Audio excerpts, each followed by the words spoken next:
So if we do not think about the strategic foresight and the future thinking, then how can we grow?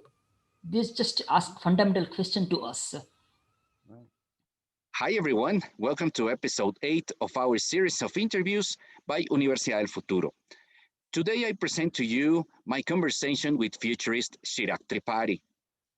Chirag is from India and he holds a Bachelor of Science in Chemistry by Gujarat University. It was very important to me to show you, especially those ones who haven't had previous contact with futures and foresight, that this discipline can be very helpful at the level of companies and at the level of Fortune 1000 multinational companies, like the ones that Chirag works with, to improve their revenue. Chirag is going to tell you about this in our conversation. He works with companies in very different sectors like technology, space, chemicals and materials, industrial manufacturing, equipment, electronics, food and beverages, agriculture. I think that his experience is very complete, and he will tell you about how using this discipline, this foresight and futures methods, he has been helping them for a long number of years to discover new ways to enter new markets. So I hope you like this interview very much. And if that's the case, please subscribe to my channel and I'll see you in our next episode. So, hi again, and thank you very much for being with us. I have a very special guest today, Chirag Tripathi from India. Thank you very much, Chirag, for being with us today. Hey, Mauritius, good morning to you. It's such a pleasure to be with you. I'm looking forward to interview with you. If I may say, as an introduction, when I think about the list of eminent colleagues in the field of the futures and the foresight you have had other conversation with, I'm really honored to be included in that. Yeah. Thank you very much. The honor really is all mine. So, Chirag, who are you? What do you do? And why do you do it? Yeah. Uh, like everybody else, it's a story of that, I suppose I didn't foresee, right? So many of us come about to features in a kind of roundabout way. Right now, coming to your question, I grown up with a more of a holistic environment with a lot of freedom, and my father is a backbone who is always pressure me to think of next 10 years, right? So always wanted to me learn and grow to face the challenges of the future, right? So it's an interesting and roller coaster journey, I guess.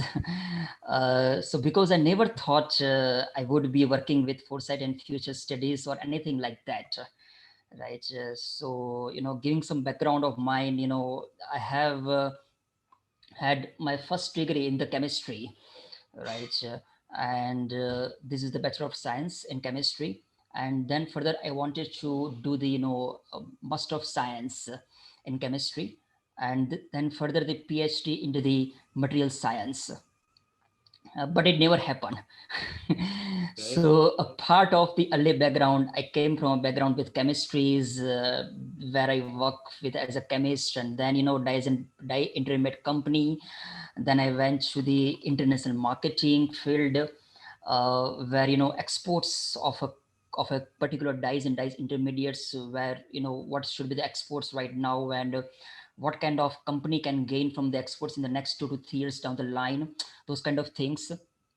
Then I move away from that mode of research, market research, and the management consulting kind of a thing.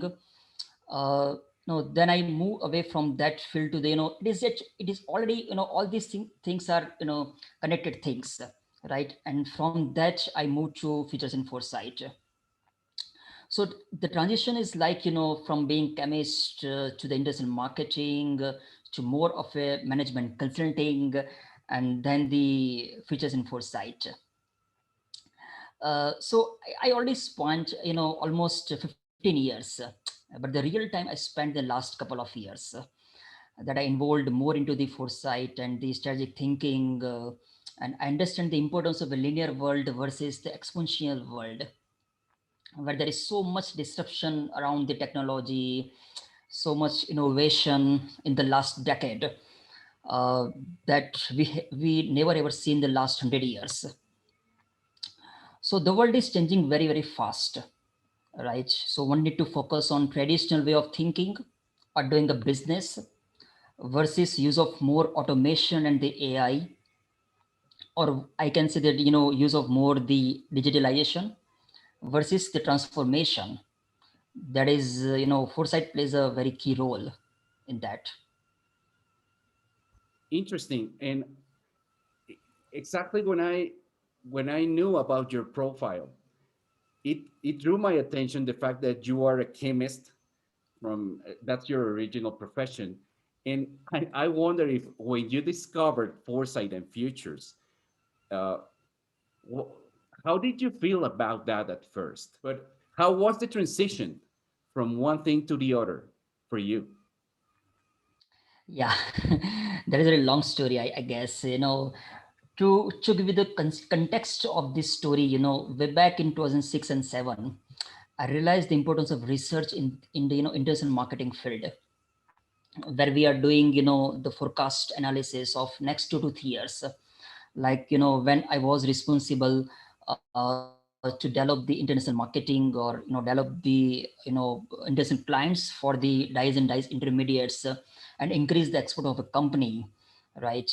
So then gradually I moved to the US based MNC, where I spent most of my time, around 6 to 7 years, right, to more of a corporate environment, I can say, advising clients on a strategic issues to develop their own strategy and market size evaluations, market intelligence, competitive benchmarking, go-to-market strategy, voice of customer analysis, merger and acquisition analysis, and so on. For the different kind of industries like chemical and materials industries, metal and mining industry, oil and gas, industrial manufacturing and equipment, food and beverage, and so on. So what I'm doing, these projects are clearly, consulting projects for which, clients wanted to understand the market size evaluation and the market assessment, or go to market strategy of a particular country or a particular region. For example, I'm giving some kind of examples, like a flat steel producers wants to strengthen its position and increase the wallet share in Africa and Middle East region. Some kind of chemical MNCs want to understand the market assessment of epoxy resin market in Asia Pacific, and then further deep dive segmentation and sub segmentation level information for each country in the Asia Pacific. It's very deep dive information. Yeah. Right? For example, epoxy resin goes to the aerospace and defense, and where is the wings and the motors, and so what amount of epoxy goes to the very sub segment level information of the each aerospace and defense application, something like that. Mhm.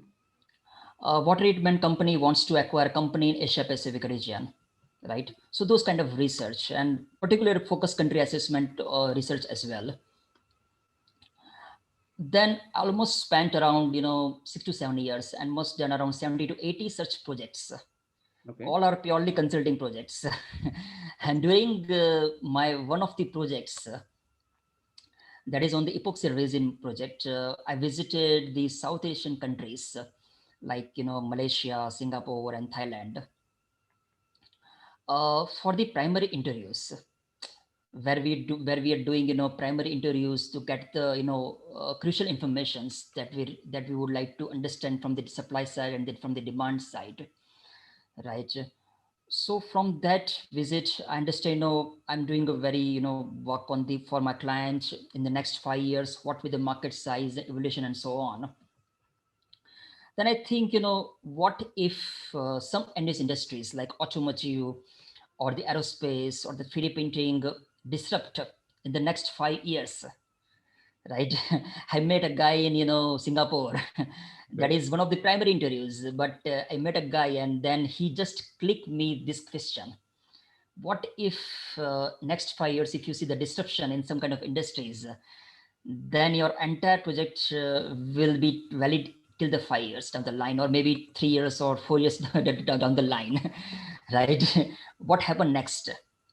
Mhm. Then I really think that this is the valid point. I guess I never ever think about those points. This is the, I'm telling a story. This is a story of 2011 story, Mhm. right? Where there is a huge earthquake happen in the Thailand, if I guess, and at that time in Japan, and there is a aftershock effect on the South Asian countries like Thailand and the Malaysia and so on. So at that time, I realized this is the valid question, right? This is the question should I ask to myself first, and then the client of mine. Mhm. Of course, the scenarios of the 10 years is not part of the scope either, right? Or the go or no go strategy is also not part of the strategy of the scope after the 5 years down the line.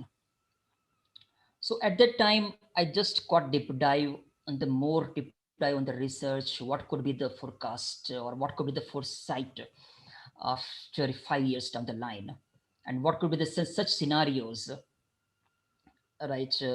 In order to develop the scenarios, I need to understand the each industries, or each industries, deep diving, right?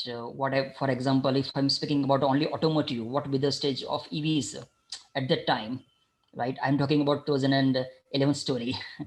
So what is the EV stories at that time? EVs is just just started.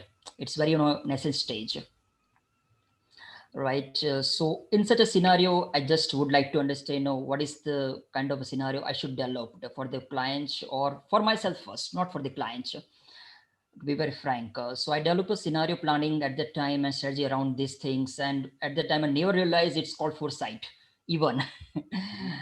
Right? And I was working for 10 year scenario before 10 years. So Mhm. that's how the story goes on, right? So we don't know it is called foresight. It is not called, it is just, I'm just working for the consulting assignment and just turn to the foresight. Oh. And then later on, after the, maybe 5 or 6 years down the line, I got to know this is the called foresight. So this is how actually I jumped into the foresight field.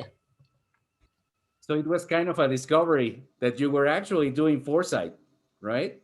Yeah. Excellent. So, but then I know that you studied something more formal to have some concepts and some further formation in futures and foresight. Did you take some courses on that? Yeah, definitely. I just after after 5 to 6 years, I just realized it's just a foresight, and then I just take a course on the Institute of the Future Thinking Specialization course from the California, US. I have done that course and just do a formal education kind of a thing on the futures and foresight. So I just wanted to understand how can I use the signals, or the weak signals, early patterns of the change, blind spots, emerging trends, scenario planning, tracking the changes in the scenarios, and so on. So it helped in my current projects as well, in which we are doing right now. So formal education is just a bit of after so many years, I guess. I see. Why don't you go further about your experience applying foresight and futures with some of your clients? What are their main questions? What's the main virtue of your work for them? So, what kind of solutions do you think you are more proud of that you have been working with some of the companies you work for? Why don't you tell us a little further about that, about your work with Foresight and Futures with multinational companies? Sure. Uh, as per my experience, top foresight methods used by the corporations or multinationals, I would say, are scenario planning, trend analysis, environmental scanning. The workshops. Workshops are very, very crucial things, right? And they're looking for a big signals kind of a things.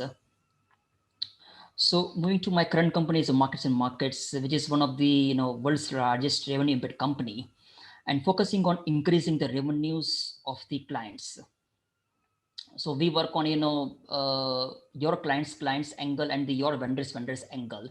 For example, if I give you an example, who is my vendor, then the client, and who is my clients, and who is my client's clients. Okay. So we are working on that way actually. So we're just tracking the signals and the trends of not only the clients but the clients' clients as well, Mhm. right?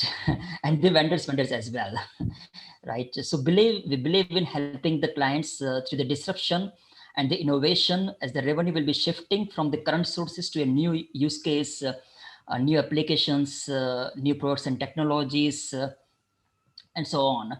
So right now in 2021, what is the revenue of the client will not be the same kind of percentage revenue in the 2030 or 2040 down the line, because of the disruption and the technology evolution. So one needs to adopt the current scenario and needs to understand the future revenue streams, right, from which companies can generate the revenues, and will be helpful on that, because of the disruption and the on the material side, application side, and the industry side as well. So I'll just give you some kind of real examples. Right. If you see a future will is just one of the tool that we are using, Mhm. right, in the foresight. If you see the future will of chemical used in the EVs, right, it's a technological disruption on everything, starting from the battery materials to the battery coated materials, to the battery and itself a battery, and the thermal insulation materials, lithium ion and the solid state batteries, and the what will be the future of the next gen batteries, like metal to air batteries, silicon anode batteries, or the lithium sulfur batteries. This currently usage, the main batteries are the lithium ion batteries, but there is a shift towards the solid state batteries, and there is a further shift towards the next gen batteries again, like metal to air batteries, silicon anode batteries, as I said earlier, right? So all these batteries, Right. there is a future materials. Like right now, lithium demand would be a very shortage, right? Lithium, what is we need to understand what is the lithium, what I say, the reserve of the lithium and the cobalt in the world, when it will be finished in the near future, right? So what should be the alternatives to the lithium ion, Mhm. right, in the next 10 years, 20 years down the line? So one should look at the alternatives as well. So these are the alternatives, like solid state batteries, as I said, in terms of battery only. Now if I'm talking about the lubricant side of the side, you know any lubricant company cannot rely on manufacturing the same type of fluids or same type of greases, or the coolants, for an electric vehicles, right, as they are producing for the normal vehicles. Or I can say the example of an insulation company. Insulation manufacturing company cannot rely on the same type of acoustic insulation or the thermal management insulation uh, that they are using for the normal vehicles. There should be a different properties associated to the electric vehicles. So any company cannot avoid uh, to see the future of the EVs right now, right? So one need to see the lens or the next hot bets, I can say, of the EVs, and and the EVs are one kind of industry, and that is the disrupt entire chemical industry. That is, what kind of chemicals used in the what kind of polymers used in the EVs as well. So there is a huge disruption, and on a sustainability angle, right? Hydrogen-based fuel economy is much more demanding in the future. Like if I'm speaking about the alternatives, like the biofuels, will be more demanding in the future, Mhm. right? There is a carbon capture and the storage and the technology, right? Rapid recycling. There is a huge buzzword on the bio-based recycling and the recycled plastics and so on, right? From last 5 to 6 years. Mhm. So rapid recycling and the biodegradable plastic materials for EVs would be in much more demand in the future. There is a concept car projects, like Microsoft and the Google launch concept car projects, Like, there are different scenarios if we can see. Uh, if, high emission levels for flying cars, if we can see in 2030, what could be the preferred future, Right. right? So what could be the alternative future to this thing, right? There are different scenarios around the fluctuating import tariffs, I would say. There are subsidies for the flying cars, Mm-hmm. right? What could be the commercial success of the flying cars in the future, Okay. right? And the flying cars could be a political movement in the future. So and so on. So these are the few of the scenarios I could easily reflect by doing the foresight tools, like steep analysis. I can say the future triangle. I can say the future wheel. Right, so those kind of things I can easily get it out from the doing a foresight analysis, right? And by thinking of this strategic foresight. So this is just one example I'm just giving about the EVs only. Go on, please. Yeah, so this is just, I will just give you another example.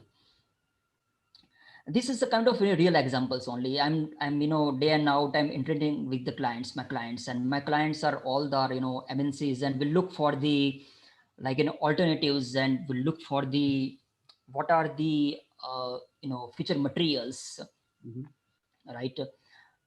That could be a impact in from the sales revenue side, or what should could be my future revenue streams, right? Whatever the segmental revenue they are getting right now will not be the same in the 2030, right? Or 2040 or 2050, if I say that 10, 20, 30 years of horizon. So by giving some of the kind of another some another example, there is a product called the PHA is just polyhydroxy uh, alcoholate product. It is just 100% biodegradable plastics. Nowadays, a lot of plastics, a lot of ban on the plastics, like single use plastics, and a lot of goes on from the last 10 years down the line, right? Mm-hmm. What should be the bio-based plastic? The people are using bio-based plastics in different parts of the world, right? And European countries already ban the plastics in some of the countries for sure, and the stuff like that. And some of the developed countries like China, India, Latin American countries like Brazil, Mexico already stepping in to reduce the uh, you know mm, plastics produced from the chemical raw materials. Mm-hmm. So I have done a project on the PHA. PHA is just 100% biodegradable plastics. So this is the best alternative to packaging, or the food service industries, or biomedical industries, or agriculture plastics, in which there are agricultural films to protect the crops, or I can say the cosmetic packaging, right? Or in which the plastics are used. There are obvious weak signals from the last 10 years I have seen, like single use plastics, or the ban on the plastics, right? Or I can say the governmental green procurement policies, or vast availability of the renewable raw materials, and the cost effectiveness of the raw materials is very good. Biodegradability or the sustainability drivings the consumption, and so on. There are the uh, also SDGs, right? Strategy development goals, to reduce the use of the plastics, and so on. So there are obvious big signals and the trends associated to this product line. Now the real challenge is, this is the highly attractive product, no doubt about that. Technology is very good. Best end of the life solutions for the plastics, for sure, right? The manufacturing cost is a bit high, but there is a strong possible future that raw material cost will be down in the future, and demand will be increased uh, to meet the supply, Mm-hmm. right? So there are companies who have not commercialized the full scale production, right? So now one of my client is interested to understand the 10 years foresight, or I can say the voice of customer analysis as well, right? In this kind of a product, right? They knew the product very well for sure, but they don't know the, what is the market size evolution and the market assessment and the what should be the foresight in the next 10 years and what is the customer stake. Like the customers are big customers like Nestle, Coca-Cola, or PNG. What's the take of these customers, right? So there is a complete understanding of the customer analysis on PHA used, uh, and what can be alternative future when we think about the plastic water bottles, stick food packaging, or the plastic straws, or even the agricultural films like biodegradable films by 2035, right? Another thing I would like to say that this is the very dynamic and the complex environment in which a lot of companies started to produce the PHA, but those were discontinued or they stole their production after doing trial and errors, like around 2 years, 3 years. They have not got the commercial success, right? So this is the one typical case study I can say, right? At the same time, there are companies who are producing PHA and plans to expand their production capacities. Mm, And okay. there are many upcoming companies as well who wants to produce PHA at the larger scale, Mhm, right? So the technical aspects and the raw materials cost plays a key role here. In this industry, what happened? There are companies who created a lot of bubbles because this is the well-known product in the industry last 5 to 6 years, uh, in which there are companies who created a big bubble out of that scenarios, mhm, that the market will grow at more than 30 percentage, 40 percentage, 50 percentage, right, in the next 5 years down the line. mhm. Like, and the later on after 2 years, 3 years, the same companies declare a bankruptcy. Okay. So this is the interesting case studies. Around this case study, what kind of foresight, uh, you know how can I apply my foresight, Mhm, right? So this is the kind of background check on that. So this is a very complex project for me, I would say, because of all these factors. So companies must think from a foresight perspective in order to achieve the long-term objectives, right? mhm, So companies must not think, obviously, there are the bankruptcies from the companies that is obviously come out after so many, after I think 2 years down the line.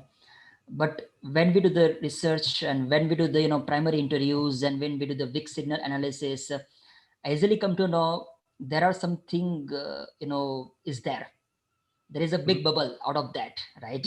And then I tell my clients there is a big bubble out of that. Don't look at 30% growth rate in the next 5 years down the line. I'm very very sure on that, right? Okay. So that kind of stuff. And but look at the next 10 years down the line, Right.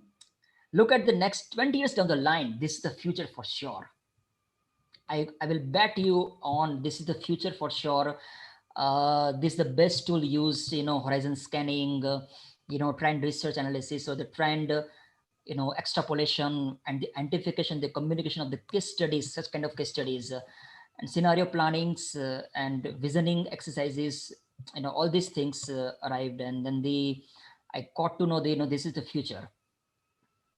So, I guess one must think about the historical events, right? One must think about, obviously, as a foresight practitioner, we should be historian as well. I Yeah. strongly believe in that, right? So look at the, history about, 50 years or 100 years of the, something like that, right? And then they look at the futures of around 10 years, 50 years, 100 years, like that. This will clearly give the definite thought process. What should be the foresight, right? So this is the one kind of case studies I would like to highlight, Okay, right? Yeah, excellent. And I think with this very detailed explanation that you give us, we can have a very good idea of how you use these methods. How's the state of the art of futures and foresight in your country, in India? And how's the vision in general of these clients you have, which again are multinational companies? Uh, would you say that future and the vision of the futures, it's something that it has become very important for companies in your country? Is it future important in India now? What would you say about that? yeah, definitely. In India, absolutely is very important.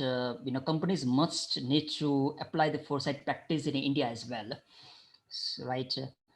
So some of the multinationals, in India, Indian-based companies who has the footprint in the like Europe and US, right, or the other part of the Asian countries as well. They are also doing a foresight analysis for sure, right? But India is a very nascent stage at this point of time for sure, but it will grow in the future, Right. right? I would say during the COVID period, uh, I attended a many client calls, right, who are based out of India and the also the European and the US companies as well. All these are multinational companies, right? Specifically, I thought about these, April, May, June quarter of 2020, right? That the COVID is very peak stage at that point of time, right? Right. So many of the clients facing real challenge at that point of time, right? And how to deal with such a situation Mhm. that had never faced in entire journey, right? In fact, many of the companies who's based out of India or the multinational, or who are not multinational but smaller medium sized companies as well, Mhm. right? They are not enough prepared, I would say, to face such a challenge, Mhm. right? If they have the background checks on the what is the probable future, what is the plausible future, what is the possible future or preferable futures analysis, and understand the different scenarios based on the different methodologies like the 2 by 2 matrix or the backcasting, or has an in-house dedicated foresight team as well, Mhm. right? So we understand scenario planning, introduced way back in 1970s from the Shell, or a lot of oil and gas companies. Shell is just forefronter in that. But I would say the pandemic has created a shift in the way executive thinks, right? And what their priorities are. Mhm. Suddenly the future of their business and their employees isn't what they thought before the pandemic, right? And pandemic didn't suddenly produce a need of the strategic foresight and the future intelligence for sure. It's always a need, right? Before the pandemic as well, right? There are untapped opportunities by many companies, but those companies have not realized the opportunities. Those opportunities are realized after the COVID scenarios, right? And then one understand the importance of the future and foresight, right? And so I after that calls, after June 2020, and then later on years later on 2020 and 2021 as well, during my client calls, a definite so spike in the interest of amongst the companies to understand the futures and foresight of their products and services due to the disruption and the uncertainty, right? They are more interested to understand the foresight, So right? you would say COVID So was an important factor for this interest now in futures and foresight. absolutely, absolutely, I agree on that for sure. Yeah, and I also realize on that for sure. Yeah, not agree, not only agreed, but I just realize that part as well, because my during many of the client calls, they are interested. What is my future? Like what is the lubricant future in the next 10 years down the line, right? Due to the Right. disruption in EVs and hydrogen fuel economy and bio-based economy, right? So this is absolutely a interesting part for many of my clients, right? So in terms of India, I know, if I'm talking about the India and the particularly Indian country, and in which India is a very complex country, I would say, right? Other than the corporations, I would also shift the focus to the government side as well, right? What the Indian government is doing for the foresight and the future thinking, right? So this is just also lens of view on the political issues, as well, right? So I would say Indian government has established a Nithya Ayog in 2015, Okay. right? uh, this is the policy think tank, right, of India. It aims to achieve a sustainable development goals through cooperative federalism, fostering the involvement of state governments, and using a bottom-up approach, right? And there are the different kind of programs you use by the Indian government, like Ayushman Bharat program, health and wellness centers program, and the Atmanirbhar Swasth Bharat Yojana. All these are planning of the Niti Ayog, right? I I would like to give one of the example, one kind of white paper on the Niti Ayog that have been published by the Niti Ayog, right? This is the white paper on the Vision 2035 Public Health Surveillance in India, right? So that is published in 2020, right?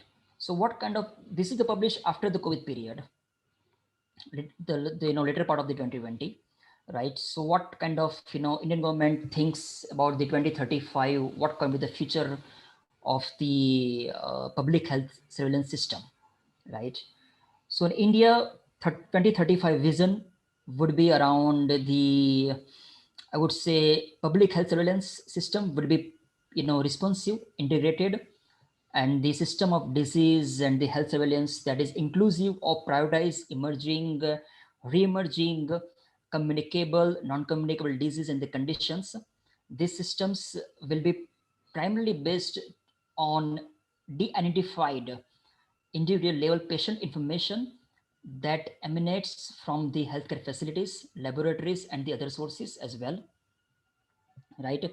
So this is the kind of process they have just produced a white paper on that, and what kind of building blocks for this system, right? And they would be focusing on the more encouraging on the innovations, strengthen the lab capacity and the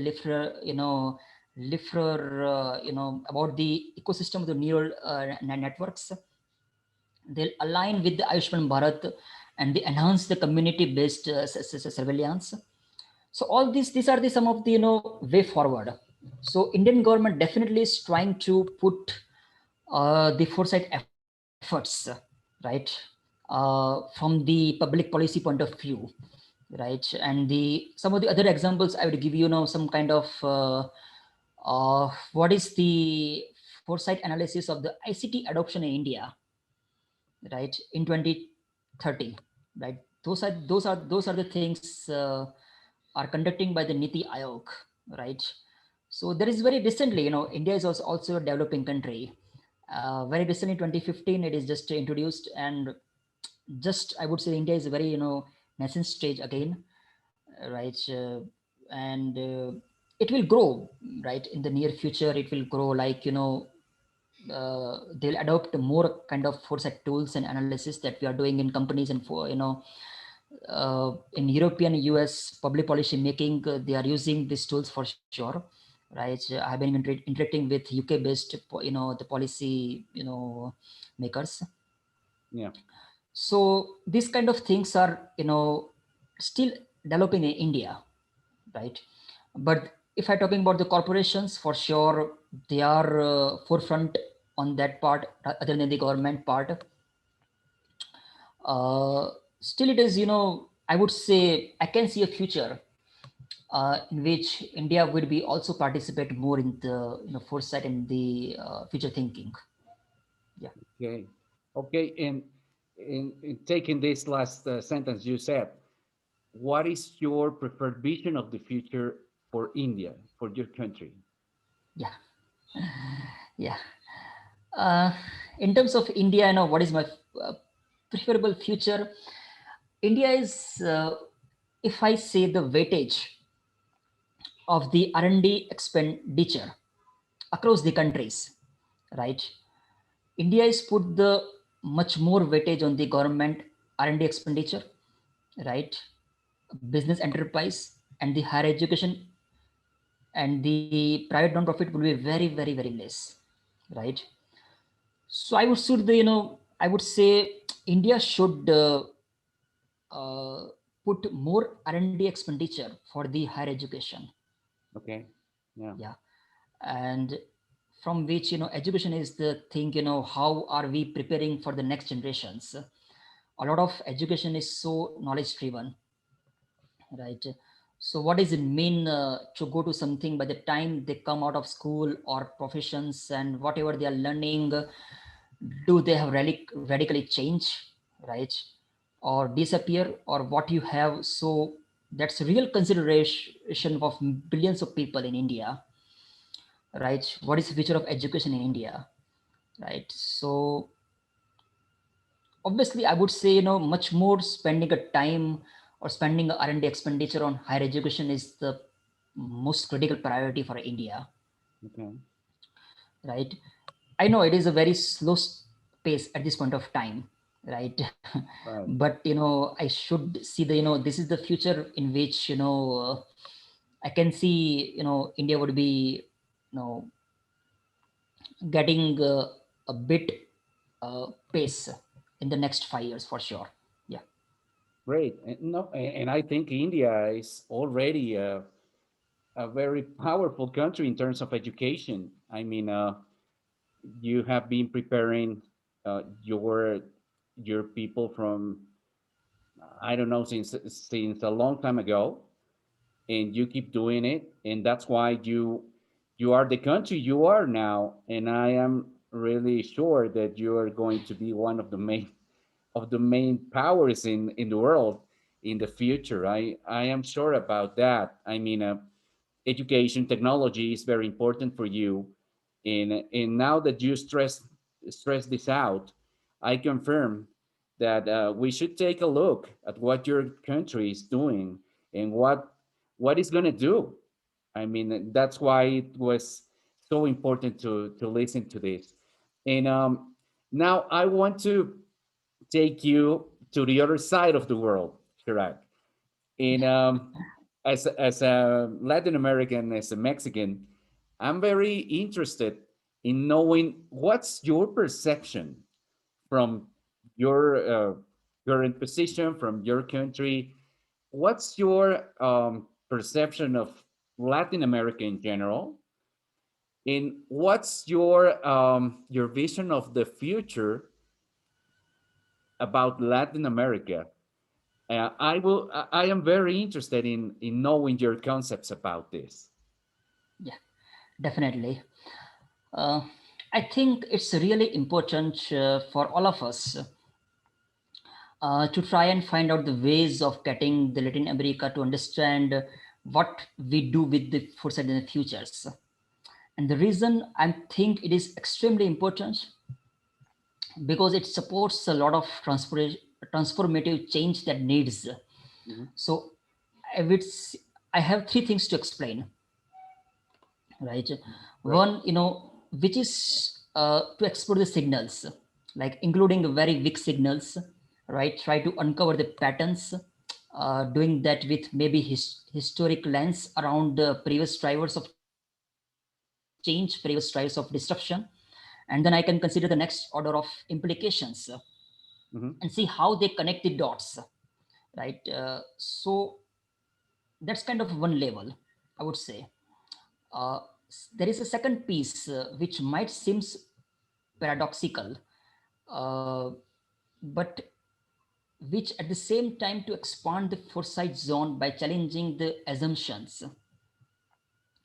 with what if questions, and but at the same time narrowing the level of uncertainties, right? So by doing so you are exploring the potential outcomes, maybe through scenarios, maybe being more likely for the future, the preferred ones.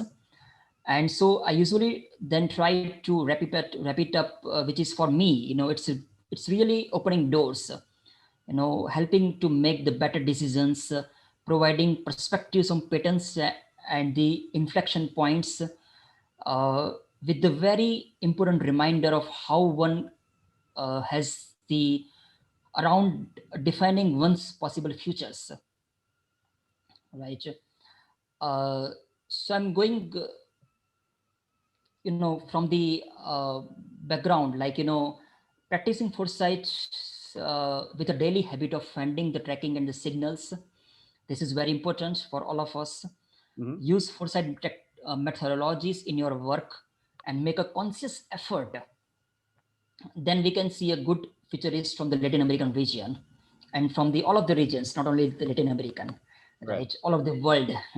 Yeah. So I have, another point I would like to say, I have interacted with many of my clients in the region, like Mexico or Brazil, right? I would say, I understand there is so much learning urge in the region, Mhm. like any other developing country as India, Mhm. right? So disruption is the very much used word in the Brazil, Mhm. right?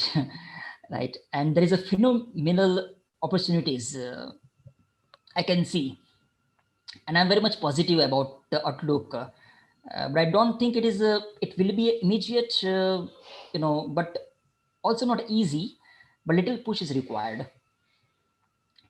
So this is not always known to the outside world, but if we can talk about that, so one is that potential is there, which is a good starting point right now. But we can talk about exactly why. Uh, but the second thing is actually, I think that in tomorrow's world, or today's world, which is more of a complex world, where there is a no right answer, where there is a lot of unknowns, knowns, lot of unknowns, uh, where you need to basically innovate by being creative, by improvising, where you are experimenting and you are testing the things. Right.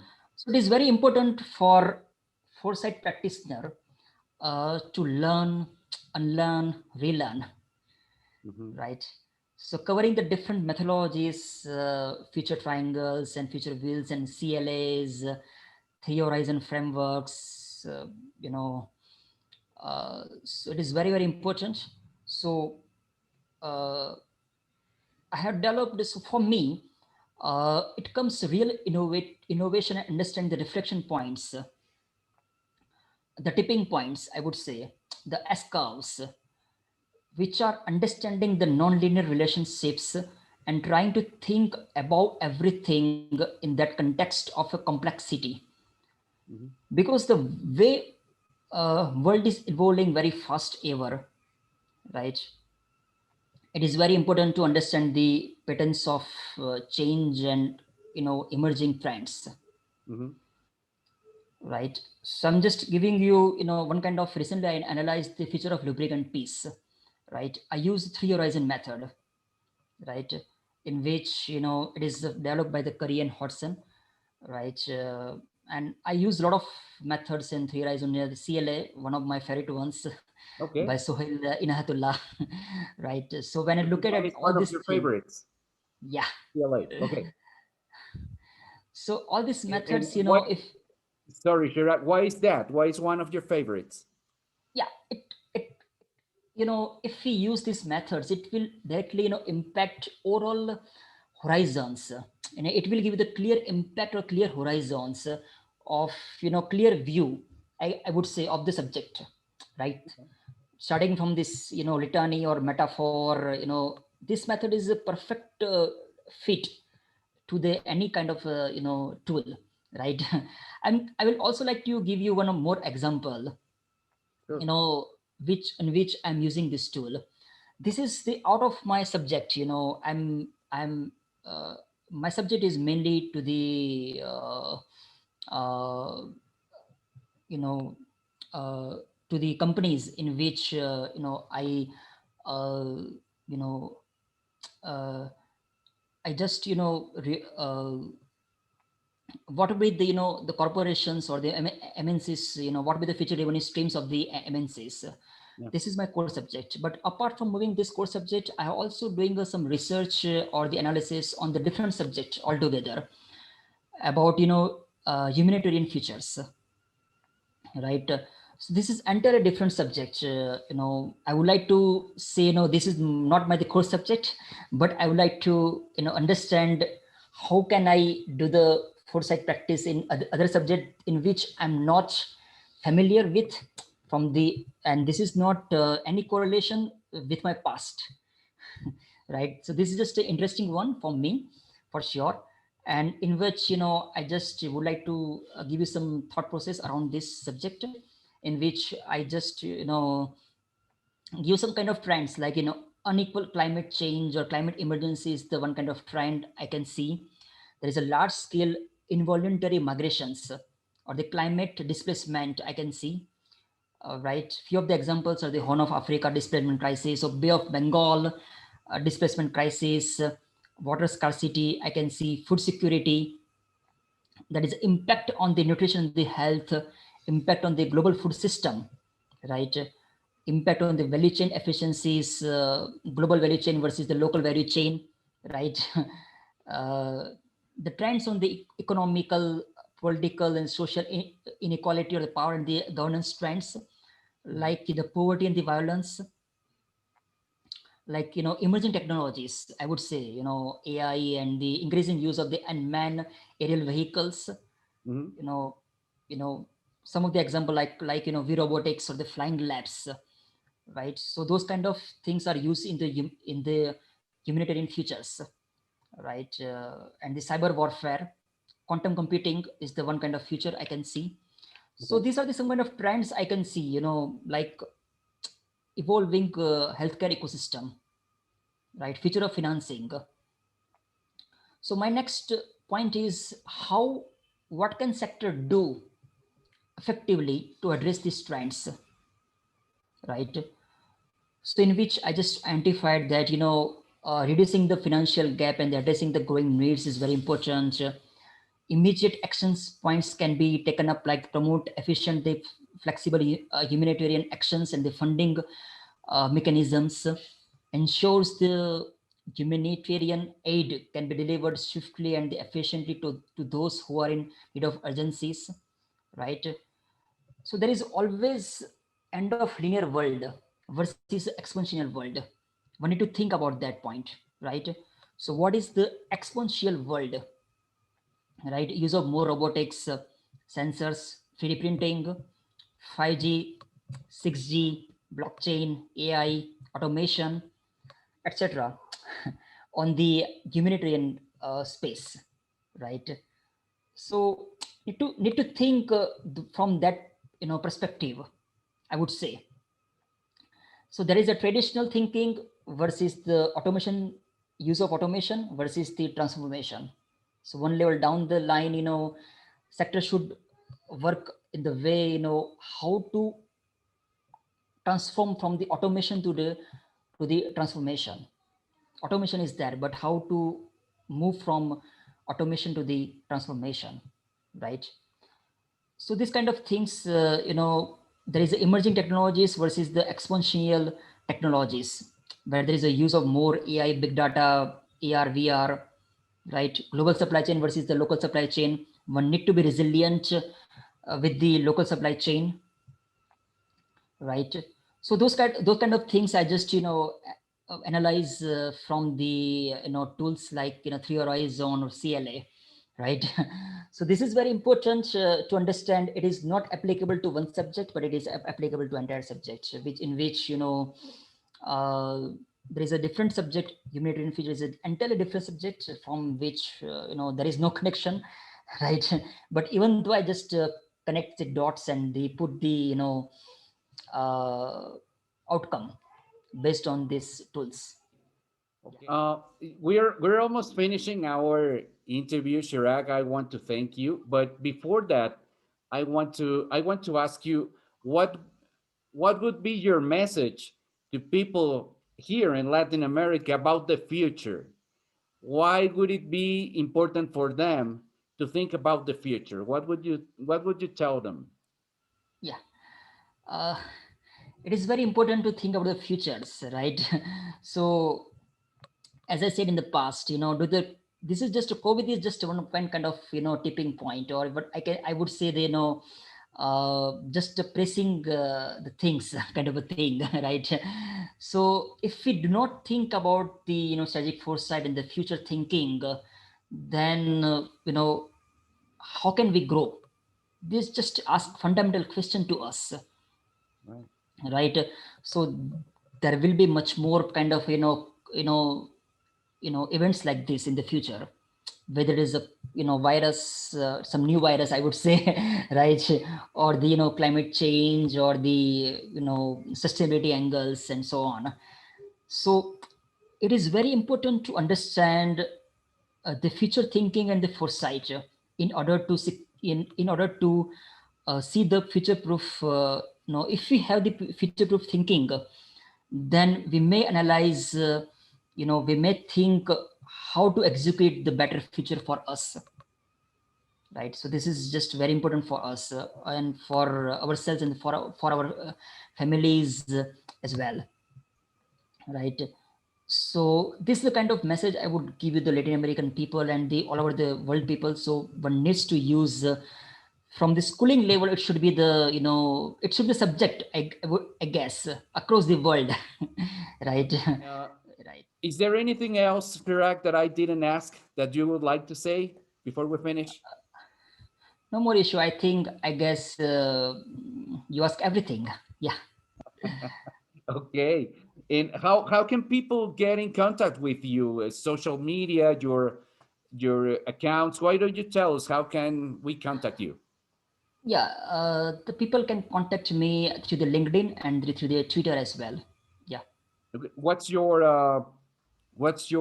account on Twitter? It's a Tripathi Chirag. Okay. Okay. I will write them down. Write them down here so people can get in contact with you. It's been a very interesting conversation, Chirag. I really appreciate your time because we had a very good conversation about futures foresight applied to industry, applied to multinational companies, the ones that you work with, and your perspectives about futures for your country and your advice for people in Latin America and the rest of the world. I really think it was a very rich conversation. So again, thank you very much for accepting this, and uh, and thank you all. I am sure that you enjoyed this conversation. Yeah. So Absolutely, Mauricio. I just enjoy this conversation very well, and the pleasure is mine, for sure. Yeah. We can think, we can discuss many points in the future as well. Yeah. thank you. I'm very honored, and so I will be in contact very soon again, Chirag. And thank you all. We'll see you very soon. Yeah. Thanks.